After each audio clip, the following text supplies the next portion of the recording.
Yesterday, Bernie Sanders officially suspended his 2020 campaign for the Democratic nomination. I posted a video about how even though the campaign's over, Bernie and his movement have forever changed U.S. politics for the better. He's inspired an entire generation of lefty, grassroots activists and organizers. Despite the best efforts of the entire establishment, the establishment media, the establishment politicians, their donors, despite their best efforts, Bernie Sanders showed that the left wing in this country is ascending and is more powerful and has more leverage than they've had in a long time. And he's also changed the national discourse on so many left-wing policy priorities and brought them into the mainstream, even changing public opinion on those policy positions, which makes it more likely that they are implemented at some point in the future. Now, I hate to say it, but that might be the last time you hear me say anything kind about Bernie Sanders for a little while, because I have a barrage of sharp criticism for Bernie Sanders, whether between him going along with the Republicans and Democrats' plan to fleece Americans by giving trillions of dollars to the richest people in the country, while giving crumbs, if anything at all, to the people who need it the most in the middle of this global pandemic and unprecedented economic crisis. Proving that when the people need him to fight for them the most, Bernie Sanders is still going to bend the knee and go along with whatever the Democratic Party, whatever bullshit the Democratic Party is trying to sell them, or the criticisms I have for the way that he ran this campaign in 2020. I'll also inevitably lay into him for campaigning for Joe Biden to be president. So there's no shortage of stories of Bernie Sanders just completely shit in the bed. But right now I want to talk about some of the flaws in the strategy that he had during this 2020 campaign.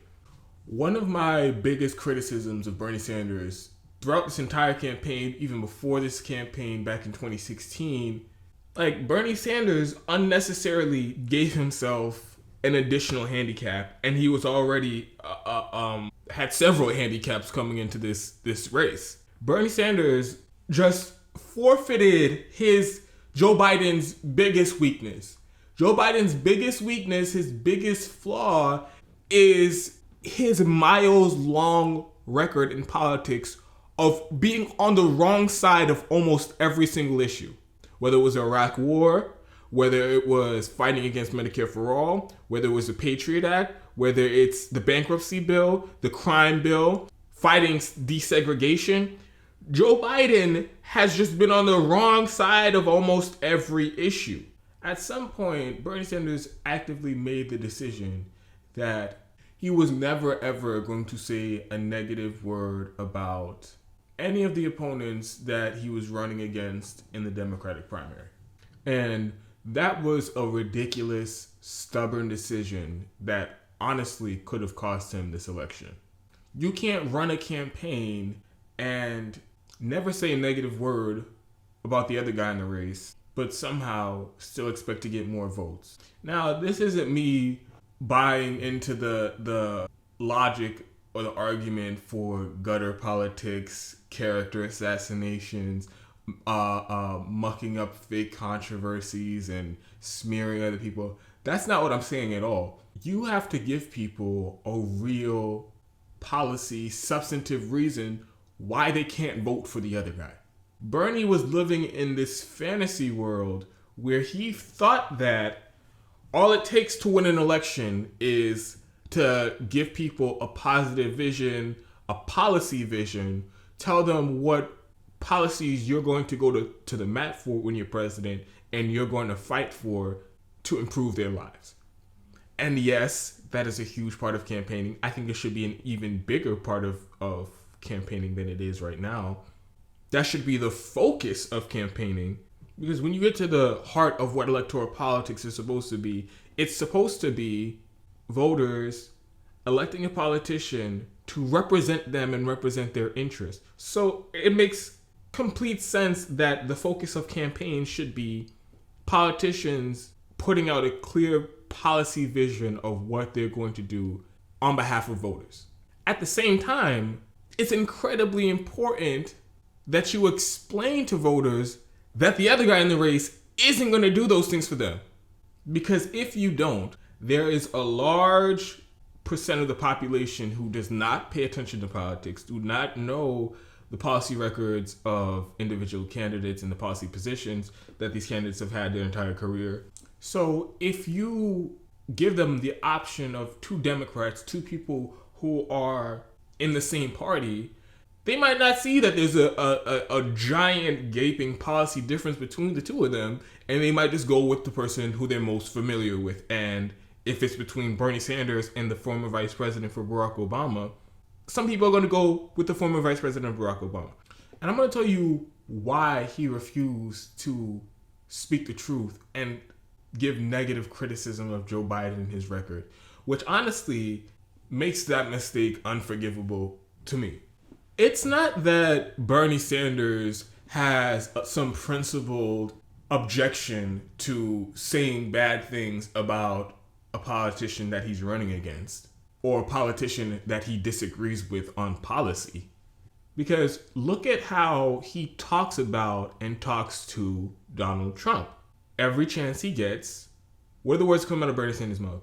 Donald Trump is the most corrupt president of our lifetime. He's the most corrupt president in history. He's the most dangerous president of our lifetime. His policies are hurting millions of people.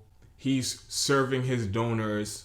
And all those things are 110% true about Donald Trump. So that shows you Bernie isn't principally against making harsh policy criticisms of politicians. But the reason why he says those things about Donald Trump, and he won't say about anybody in the Democratic Party, it's not because it's not true about politicians in the Democratic Party like Joe Biden or Barack Obama or Hillary Clinton. It's because Bernie, it's easier to say those things about somebody who is almost universally hated by everybody. It's very easy for Bernie Sanders to say Donald Trump is the most corrupt, he's the most dangerous president of our lifetime, because everybody who's around him says those things. Everybody, all his friends say those things, all the people in his circle, all the politicians that he's around, everybody in the media, they all say those things. So that is as uncontroversial as saying, I like apple pie. So that's easy to say about Donald Trump.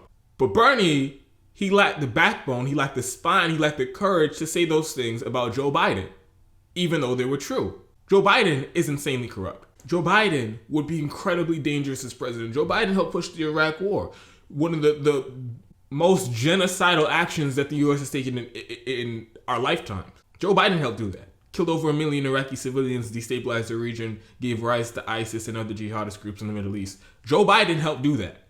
So he's incredibly dangerous. Joe Biden is serving his political donors, and he's willing to screw over the voters to carry water for his donors. So for Bernie Sanders to take the position, I'm not going to say those things about Joe Biden because he's my friend, because we're part of the same party. I don't want to be labeled as divisive and cantankerous by people in the Democratic Party or the mainstream media. So I'm just going to lay off those criticisms of Joe Biden. That is spineless. And that is a disservice to the millions of people who gave their blood, sweat, and tears, did everything in their power to get you elected.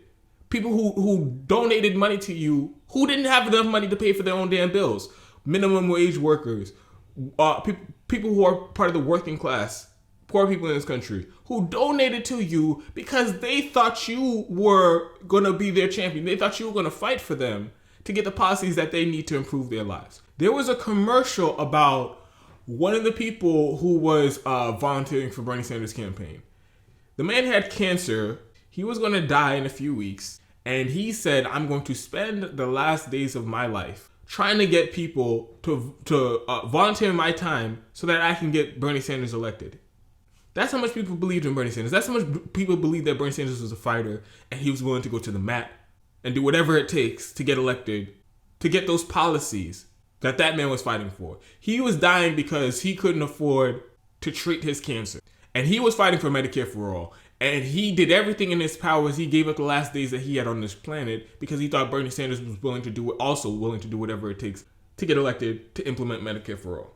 So when Bernie Sanders refuses to bring up the giant, glaring, gaping flaws of Joe Biden because he's his friend or because he didn't want the pushback that he would have gotten for it, that is unconscionable. That's unconscionable. And he even went beyond just avoiding criticisms of Joe Biden. Bernie went out and undermined his own campaign surrogates to lie on behalf of Joe Biden.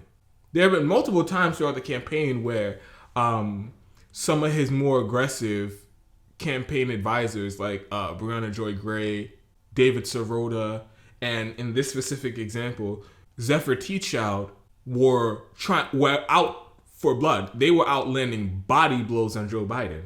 But Bernie wasn't having any of it. He wasn't having any of it. In fact, when Zephyr Teachout wrote that article, that beautiful article in The Guardian, or piece in The Guardian, where she lists how Joe Biden throughout his career, and she didn't even go through his entire career, just some of the highlights of how Joe Biden throughout his career has sold out the people he's supposed to be fighting for, his constituents, his voters, the working class in this country, in order to serve his donors. She went through his history of taking money from the financial institutions, from credit card companies, and then writing the bankruptcy bill, which was nothing but a giant giveaway to that very same industry, and also screwed over millions of working class people in this country there are many horrific provisions in the bankruptcy bill, but one of the most notable was how it took away the people's ability to declare bankruptcy on their student loans, making it impossible to ever get rid of your student loan debts, no matter how impossible it is for you to pay them back. Joe Biden did that. That wasn't just a natural occurrence.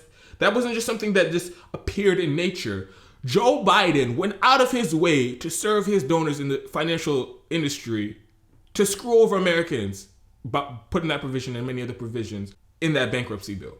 Zephyr Teachout points that out. Zephyr Teachout points out how even though we know all the stats, and I've gone over them a million times on this show, about how horrific our private health insurance, for-profit private health insurance system is in this country, and knowing that it could be improved by moving us to a single-payer Medicare for all system, Joe Biden still, because he was taking money from the private health insurance companies, he is still to this day fighting tooth and nail against a single-payer program, because that means that his buddies in the private health insurance industry will lose hundreds of billions of dollars in profit if we move to a single-payer plan. So the point of that piece, and actually the title of that piece, is Joe Biden has a corruption problem.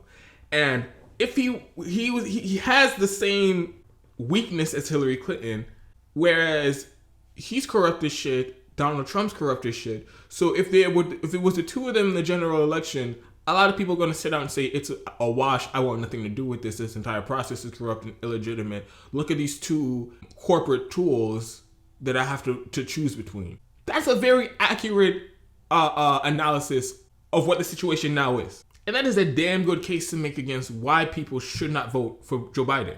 He's not working on behalf of your interests. He's working on behalf of his billionaire and millionaire corporate donors.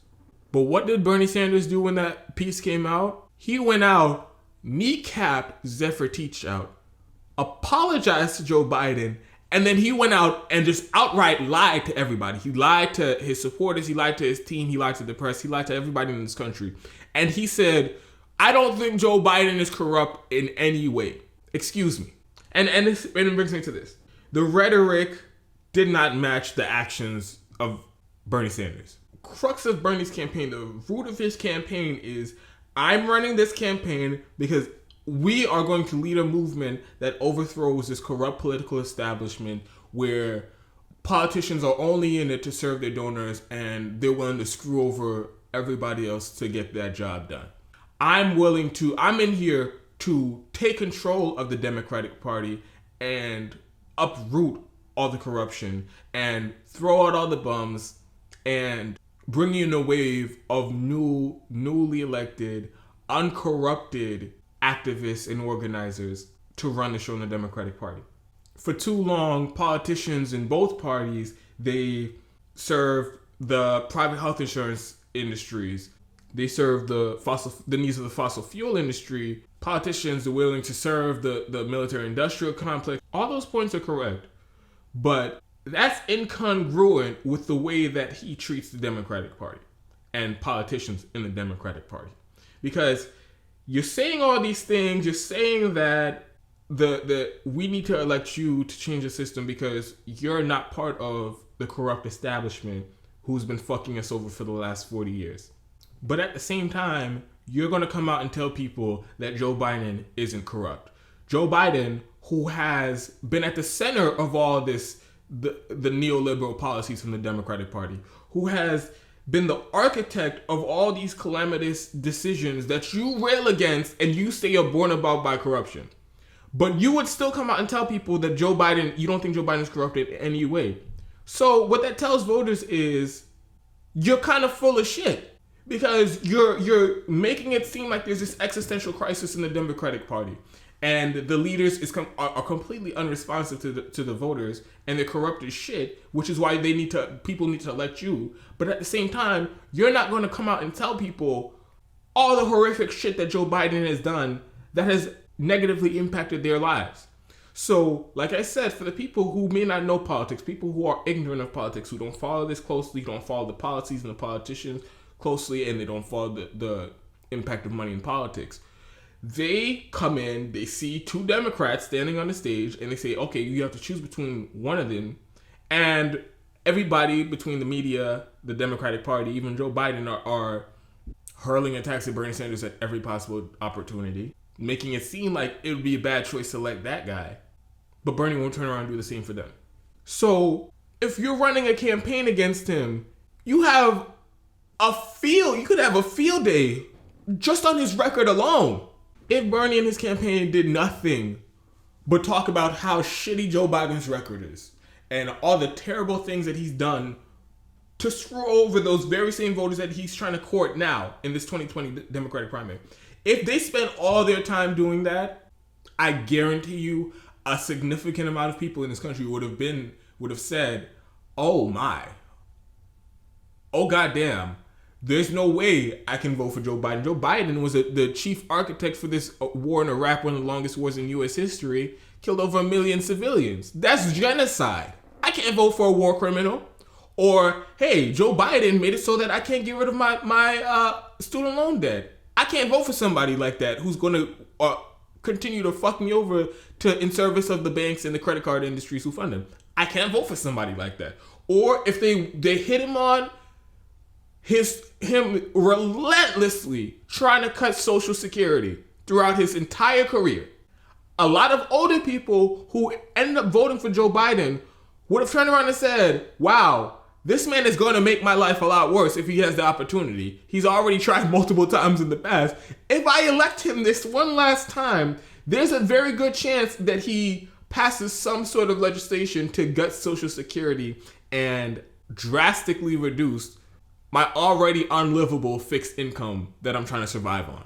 If you made that case, a lot of people, whether or not they were drawn to you is another question. And likely they would have been if you made the counter arguments about how you've been on the opposite side of those fights as Joe Biden. But just simply telling people who this man is, there are so many people who, if they knew better, they just could not bring themselves to vote for Joe Biden. He let it slide. He was always trying to take the high road, giving himself an even bigger handicap as if he already had this shit on lock, and all he's trying to do now is is get some more style points, but he already got it all. He already got the win, so he doesn't have to worry about anything. No, Bernie, you didn't already have the win. No, this wasn't. We weren't asking you to get a couple of extra style points by winning and not criticizing Joe Biden. That's not what anybody asked you to do. We asked you to go to the map. We asked you to pull out all the stops and do everything in your power to discredit Joe Biden and make him seem like a completely illegitimate candidate for anybody to vote for. At the same time, propose your policy agenda, your policy platform, and tell people why it is they should vote for you. That's what we expected. We didn't want you to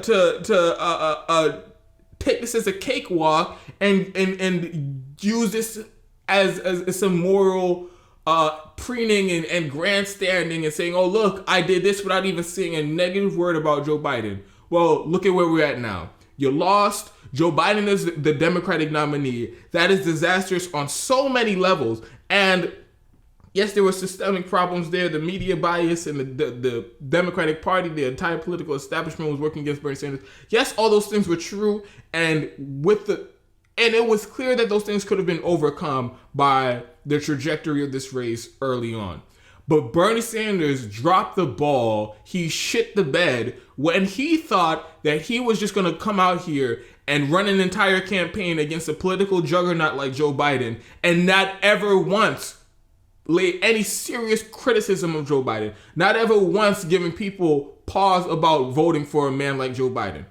And that's on Bernie Sanders. And like I said earlier, that's kind of unforgivable because the how much people put in to getting you elected, it's hard to put into words. It's impossible to put in words. The endless hours of volunteering, the people scraping up what little cash they have to donate to your campaign, hundreds of millions of dollars to donate to your campaign.